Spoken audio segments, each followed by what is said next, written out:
Renegade Red and the Tombstone Riders. Once upon a time, in a not-so-far-away land, there lived a young lady. Her hopes and her dreams were not that different of other young ladies of her time. But unlike those other young ladies, her lover was murdered and she stood accused of the crime. Poor Miss Red had been maliciously framed by the bloody-handed assassin himself, the evil Sheriff Dodds.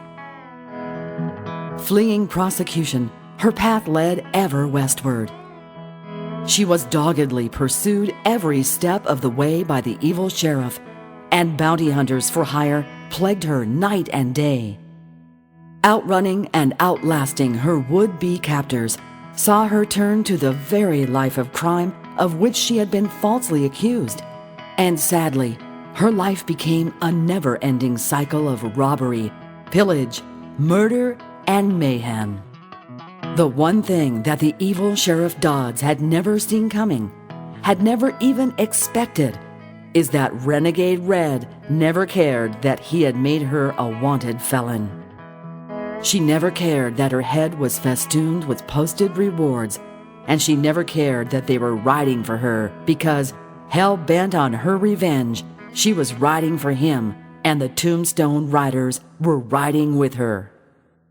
Ladies and gentlemen, boys and girls, here she comes. Renegade Red and the Tombstone Riders are in your sky. The rest of the motley crew are Kid Coolio, a seasoned card shark and widowmaker that the Riders rescued from a mob lynching outside Tucson. Gentleman Jack is the master of nitro and dynamite sticks. He learned all about explosives during his duty in the Civil War. He later used his skills for prospecting, but found that blowing up train tracks was more rewarding. Rounding out the posse is the belle gone bad Miss Delta Dawn. Delta Dawn suffered a brutal attack on the orphan train that she was leading west. She was the sole survivor of the massacre. Renegade Red found her wandering, in shock, dehydrated, and the soles of her feet bleeding from the hardpan. Since that day, she has ridden harder than most.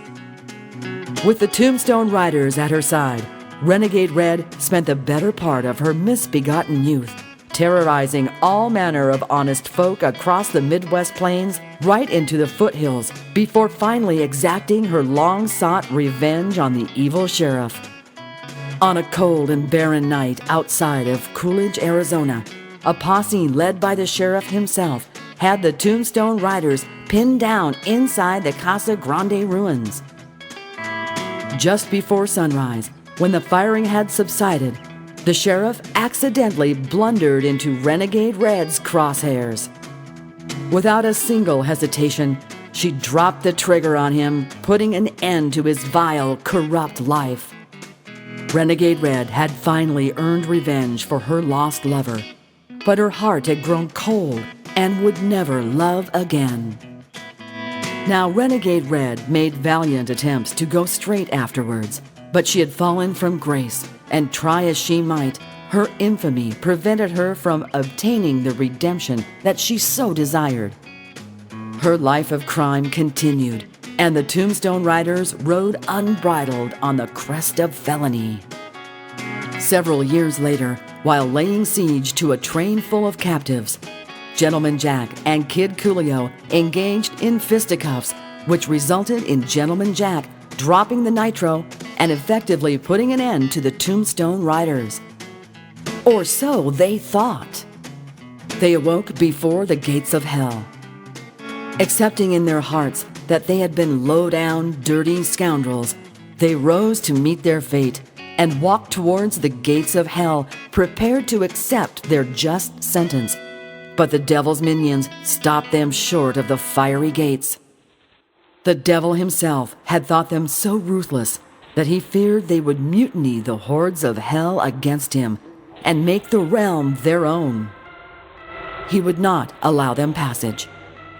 Being barred from hell and having no other recourse, the Tombstone Riders vied for the gates of heaven to stand before their Maker and suffer his final judgment.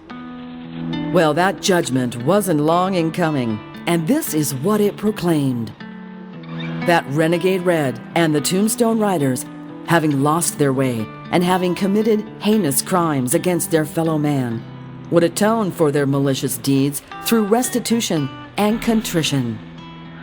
Because their deeds were dastardly, their penitence would be commensurate. To redeem their souls, to be forgiven their crimes, and to gain access to the realm of heaven, Renegade Red, Delta Dawn, Gentleman Jack, and Kid Coolio would walk the earth, not of living, yet not of the dead, and be tasked to create one genuine smile for every single tear that they had caused to be shed during their wicked and wasted lives. Ladies and gentlemen, the Tombstone Riders, earning redemption one smile at a time.